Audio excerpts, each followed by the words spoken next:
It's 2 and 2 for India, 2 and 2 for Kohli, two matches where rain has impacted the outcome. And who knows, perhaps nature will also decide or at least have a big say in which teams will go through into the semi-finals of the T20 World Cup. Hello and welcome to the Express Sports podcast where you're listening to Game Time with me, Mihir Vasavda. And as always, Rahul Pandey is here with us today. But before we head to Rahul, I'm coming straight at you, our producer Shashank Bhargav, for what can only be described as blasphemous behavior. Because, well, last Sunday, जब पूरी दुनिया, पूरी एक generation was watching Virat Kolhi play an innings of his lifetime, uh, who knows, perhaps one of the best T20 innings this generation will ever see, you were busy playing cards. Shashank, explain this behavior. My question is कि दिवाली के दिन ये matches कौन रखता है किसने ये scheduling की है.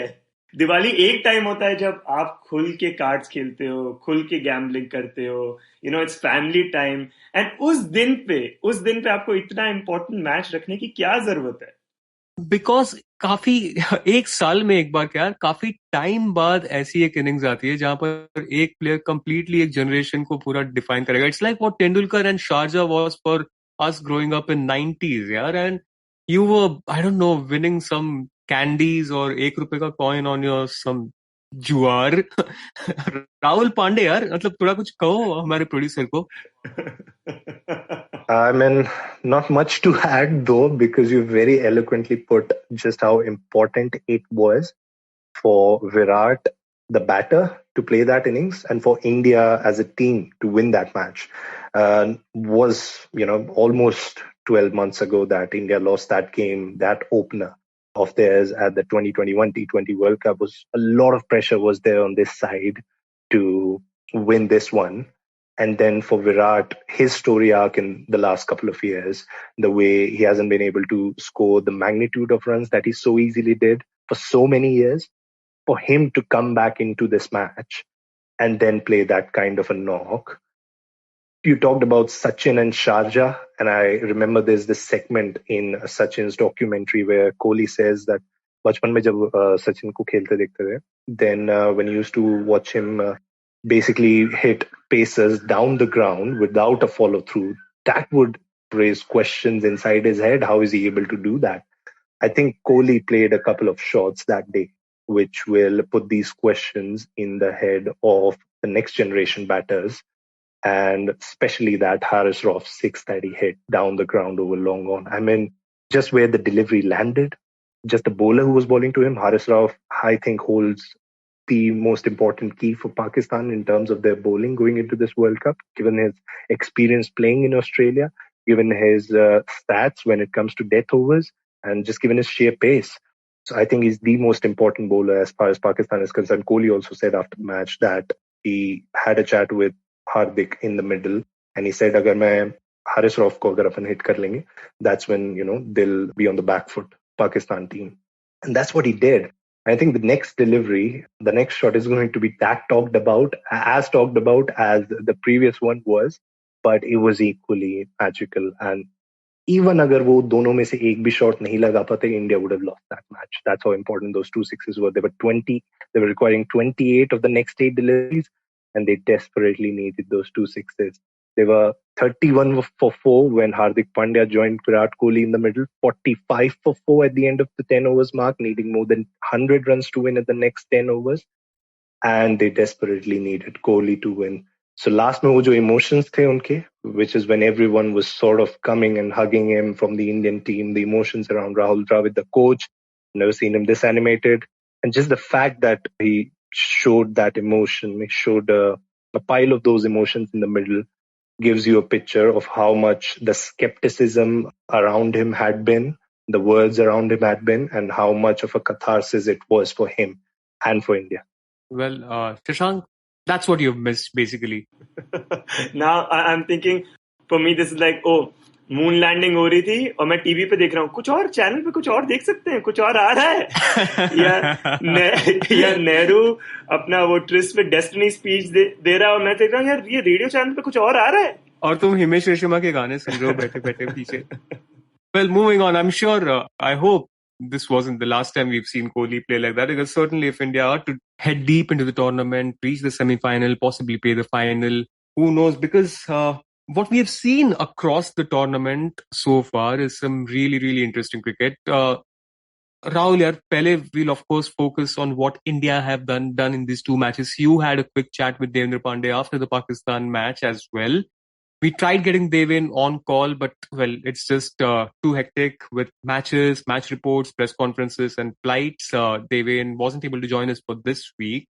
Rahul, if we were to look at the two matches, thing that stood out for me, of course, from Kohli's 50s is the way India bowled. I was pretty impressed with Arshdeep. Bhuvneshwar again, I don't know. He has been so immaculate throughout. Two maidens against the Netherlands. I don't know how often that happens in T20s, but I know that he has the joint most maiden overs in men's T20 cricket along with Jasprit Bumrah. Surya Kumar Yadav, as we had predicted before the World Cup began, he is slowly getting the groove. Couple of good shots against Pakistan. They literally got into his own rhythm against the Netherlands. He is having a strike rate of 177.5, which is the highest for any batter who's played at least 250 deliveries in T20 internationals. Again, like I said, I'm not a numbers man, but these seem like really impressive stats to me, Rahul, aren't they? They are, Mihir, and I think it's good for India that multiple players are involved in these mind-boggling stats. But yeah, a lot of players to talk about. Let's start with the captain first, Rohit Sharma. I think there were a lot of question marks regarding his form as well going into the tournament. But Australia is sort of one of those places where he would have enjoyed playing as well because the ball comes onto the bat nicely, given the bounce. And the couple of pull shots that he played today, when Rohit Sharma plays good pull shots, that's when you know that he's in good touch. That's his go-to shot, and he cleared the boundary playing that.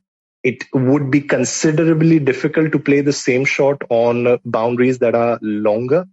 I think the 65-meter boundary at Sydney isn't the longest to play that pull shot, so that would be tested. But it was good of him to get a 50 score here going into that South Africa match. Second, I think Arshdeep, you spoke about him. He has been the big plus for India, hasn't he? And apart from the fact that he's picked 5 wickets in 2 matches, the way he has picked those wickets is important. He has bowled Yorker length delivery. He has bowled that left armour to right armour swing delivery coming in, which was the same delivery that Shaheen Shah Afridi used to dismiss Rohit Sharma in that T20 World Cup match in 2021. Looked like Shaheen Shah Afridi moment for India, provided by Arshdeep in this particular contest between India and Pakistan when he removed Babar Azam on the first ball, on his first World Cup delivery, by the way. And then the bouncer. I think he has mastered that pretty well. For someone who's playing in Australia for the first time, he's bowled 3 bouncers to take wickets in these first 2 games. The one to Asif Ali was brilliant one, and I think it took him back by surprise the way Arshdeep pulled that. So yeah, I think, him sort of mastering these 2 deliveries, these 2 very different deliveries. The Yorker is obviously in his arsenal, has been a go-to delivery for him in the IPL as well, but the bouncer, I think, is going to, give him a lot of confidence. And just aesthetically too, right? I mean, just to have a left-arm seamer in your attack, it's pleasant to watch. Arshdeep has a very smooth run-up, very smooth action, so that's good. And also, I think जो एक batting में एक lacking है, right? To have that variety in the top order, in the middle order, if you're just having one-dimensional right-handed batsmen, no left-handers, no variation there. In bowling, I think Arshdeep fills that void, and I'm pleasantly surprised of what I saw of him in the Asia Cup. And अभी जो एक तरीके से वो खेल रहा है, काफी, like you said, the 2 bouncers that he bowled, his spells right at the top have been proving kind of decisive. I won't really read too much into the Netherlands match, hence I won't really say a lot about Rohit's knock as well. But just going into the South Africa match, which perhaps will decide where India will finish the group stage, it just gives a very positive vibe to have a left-arm seamer running ekdam full steam, bowling those deadly bouncers, finding that full length, the Yorker length. देखने में ही सिर्फ मजा आ जाता है उसमें. Absolutely. It is aesthetic, and India for the longest time haven't had too many left-arm seamers. Since Zahiran and Fan, it's been difficult for India to constitute a bowling attack with a left-arm seamer. They've tried quite a few. Kohli, for the longest time in his captaincy, was adamant in going with the left-arm seamer, especially in white ball cricket. because the match changes so quickly. And we've seen with South Africa, they are going with that right hand, left hand combination early on with Rabada and Wayne Parnett. And that confuses the openers, especially when the ball is seaming, which is crucial because once you pick those couple of wickets in the power play, the match is kind of turned on its head. So, yeah, I think for India as well, it's important for Arshdeep to get those overs early on, as important as it is for him to sort of conserve the runs lower down the innings. You mentioned Bhuvneshwar, of course, along with Arshdeep. Rahul, yeah, काफी positives. Again, थोड़ा सा, I'll take the Netherlands match with a pinch of salt. But if at all there are any concern areas emerging, it has to be right at the top of the batting order. KL Rahul, 2 matches, 2 very underwhelming performances. He could have appealed the decision he got against the Netherlands. Ball was clearly going down. Rohit Sharma, I think, was indicating the same, but Rahul, I don't know if it was confidence, lack of confidence or what. He chose not to appeal that decision. He had to go back. But as the tournament gets serious now, वो एक थोड़ा सा हल्का सा grey point लग रहा है for India. It is, Mihir, and because we are talking about South Africa now, India are done with their first couple of games. You look at South Africa and you look at their batting order. I mean, that's the kind of batting order you cannot take lightly. You have to just go for that 200 plus total if you are batting first against them. Because today, the way they batted, 205 wasn't exactly the total they should have gotten. The projected score at the end of the 15th over was somewhere near 230 to 40, which is pretty big when you talk about the fact that this World Cup is taking place in Australia. It is supposed to be a bowler-dominated World Cup. And then they have that pace attack. I mean, they have Marco Jansen, who isn't even featuring, who is the bowler who cleared out the RCB top order in one of those IPL matches where he got Kohli out early on and he got Maxwell, I think, out early on. So that's the kind of strength they do have in their team. So against that sort of lineup, you need your top order to fire on all cylinders. And KL Rahul, unfortunately, I think the lack of confidence is a big point. It can happen to the best. We've seen that happen to Kohli. He has talked about it so well of what his state of mind was in the last couple of years. And I think with Rahul as well, there's a lot of pressure. There's a lot of pressure to perform at the big stage. And clearly the first 2 games haven't helped. I think India will still back him. Rohit Sharma will still back him the way they've backed him. He returned back from his injury, which he sustained in June, in August, and he was straight away named captain for the Zimbabwe tour. So if that doesn't show you the confidence of this team management in him, nothing will. So I think, yeah, India will still back him a lot, but they will need him. And especially when Kohli going to divert, but it's going to make a lot of sense when we talk about it in respect of the batting order. Kohli right now is playing the innings of an anchor in T20, which can be good when you talk about the overall feel around this World Cup. 160, 180 against most teams is defendable.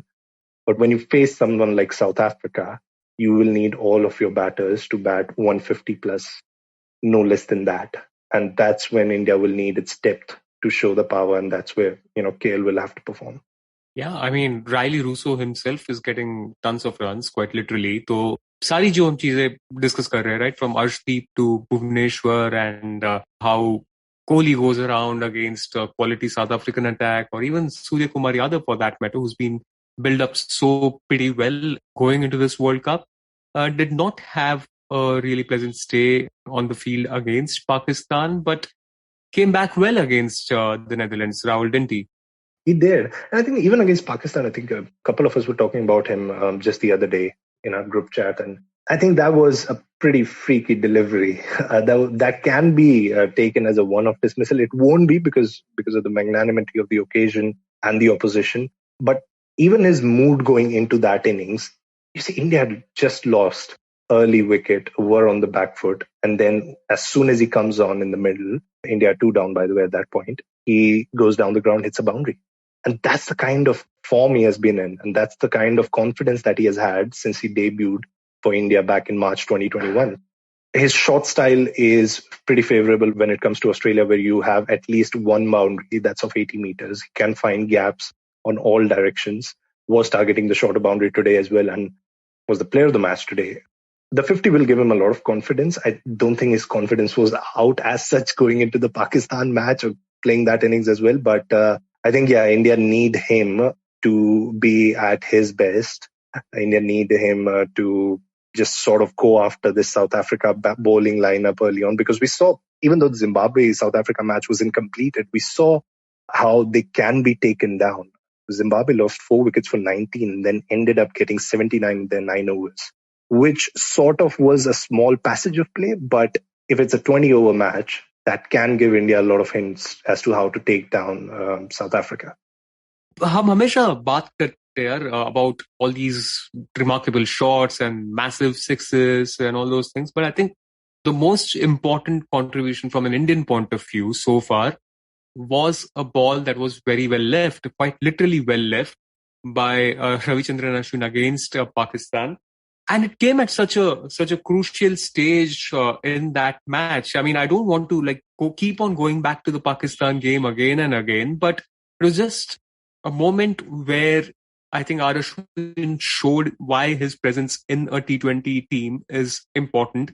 Just for the calmness he brings, just for his presence of mind, leaving that ball and then kind of playing this beautiful lifted shot straight just over the covers. I don't remember where that went, but it was very well played again. Rahul, you wrote a piece on that leave. Just how important is it to have a player like, and what does it say about Ashwin more than anything? I think just the fact that no one else in the Indian lineup could have done that, because you look at that position from his vantage view as well. He was included in the lineup, and just 3 hours ago, his inclusion in the lineup ahead of Yuzvendra Chahal was the big talking point. It's not as if Ashwin going into the World Cup was a mainstay in the India 11. And so for him to come into at that point in the match, where Kohli, who has just played the knock of his life, who has given all that he could, is on the non-striker end. It's out of his hands now. India still need 2 to win of 1. Dinesh Karthik, the designated finisher in the Indian team, hasn't been able to finish this match. Hardik Pandya, who was the one alongside Virat Kolhi, set in the middle. They just had a 100 partnership, these two, wasn't able to finish the match.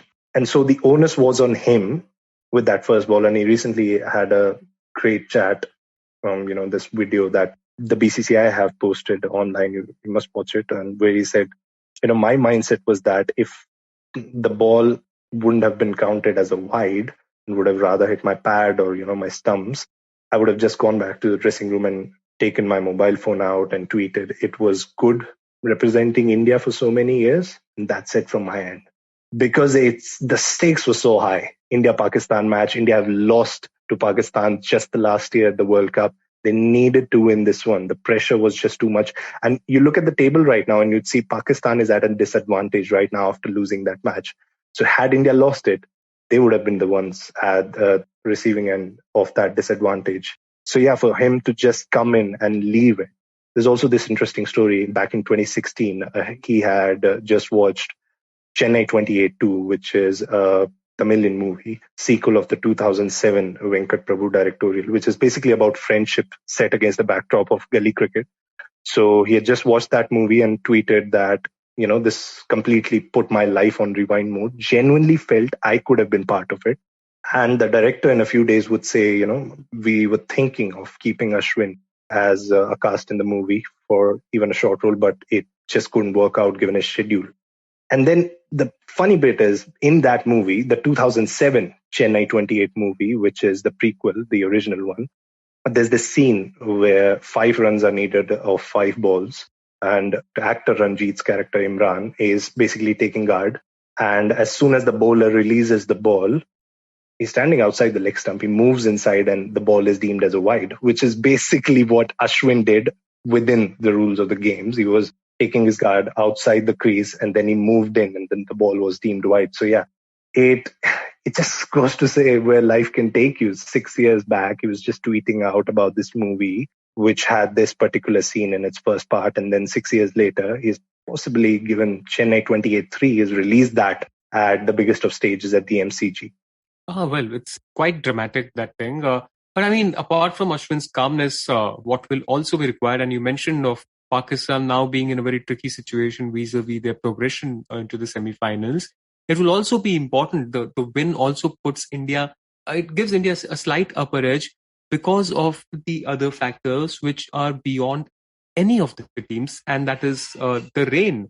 Already in the first week of the Super 12 stage, we have seen rain have an impact on two outcomes. And both teams in this case, South Africa and England, in South Africa's case, they had to split points. In England's case, they didn't get even 1 point. They lost to Ireland by Duckworth-Lewis system. But rain has played a very important factor. But you just wonder, right? I mean, हमें पता था कि this is early for cricket season in Australia. We've discussed about this in our preview episode. But just this amount of rain, Rahul, why is it happening and how has it affected the team or the tournament favorites? So earlier this year, Australia's Bureau of Meteorology had predicted heavier than average rains at the beginning of the summer in Australia because of La Nina, which is a rare weather phenomenon. It is actually the cooling of sea surface temperatures in the eastern equatorial region of the Central Pacific Ocean, as a result of which a lot of regions in Australia will experience a rainfall earlier in the summer, more than usual, and be cooler climate. Say Melbourne, which experiences an average October rainfall around 65 mm, has already received 120 mm this year in terms of the rainfall. And that was basically the major reason to scare ahead of the India-Pakistan match as well. And I think we were pretty lucky to get that match, given the fact that the last couple of days it had been just raining like anything. But the two major games and the two major favorites that have been affected as a result of rain have been South Africa and England, as you mentioned. England, I think more so because Ireland faced England in their last match, and Ireland's innings was completed. The rain had actually delayed the beginning of the match, but we still had time for all 20 overs to be bowled. So Ireland were all out for 157 in 19.2 overs. And England were basically 86 for 5, which is when they had a quick mini recovery of sorts, 105 for 5. Still very much on the verge of a win because they have a deep batting lineup and they had some 5.3 overs left. 5.3 overs left at that rate. But then the rain began again and the umpires decided they had no more time to continue the match, which is why the Duckworth-Lewis pass score system would come into play. And at that point, England, who were 105 for 5, were 5 runs behind the pass score of Ireland, which is why Ireland were then deemed as winners because the match couldn't continue. The rain wasn't stopping and there was no time to basically finish the match. In Zimbabwe and South Africa game, which took place on Monday earlier, it started raining after toss. So basically the players went out for the toss, everything happened, national anthems were done. And then as soon as when they were trying to take the middle, batters to trying to take the guard, it started raining and it rained for almost 2 hours. It was then turned to a 9-over-a-side contest, which is when Zimbabwe posted 79 runs of their 9 overs at the loss of 5 wickets. South Africa knew that the clouds were still there and it was still going to rain. So Quinton de Kock just went after it from the very first over, scored 23 of his first over, 17 of his second. But then the rain would intrude the proceedings once again. And even though South Africa needed just 13 to win of 4 overs, the rain basically meant that the match wasn't going to continue. And Zimbabwe players just raised their hands. They weren't willing to continue because the players were slipping in the outfield as well. It was risky for them to pick up an injury this early in the tournament. It was the first Super 12 game for them as well. So that's basically how the two games were affected. Well, we'll see how big a role rain plays when India take on South Africa on Sunday. Now, the weather forecast, of course, says there is a possibility of rain. Whether it'll rain during match time or not, we'll see. It's going to rain runs for sure because, like we discussed, Indian batsmen, especially Surya Kumar Yadav, Virat Kolhi, and after the Netherlands match, even Rohit Sharma, they have found their touch. They're going pretty well. For South Africa, that's Riley Russo. I mean, he had a wonderful century just coming into the India match. So as far as India are concerned, he would remain the biggest threat going into this match. Now, before we close, Shashank, I hope you're going to watch this one at least. Yes, Diwali is over. In fact, I'm planning to go back and watch the India-Pakistan match. You better do. Yeah. And also, before we finish, since you're not going to plug it, I just want to tell listeners that, the listeners who haven't already read your investigation for the paper, Mihir basically did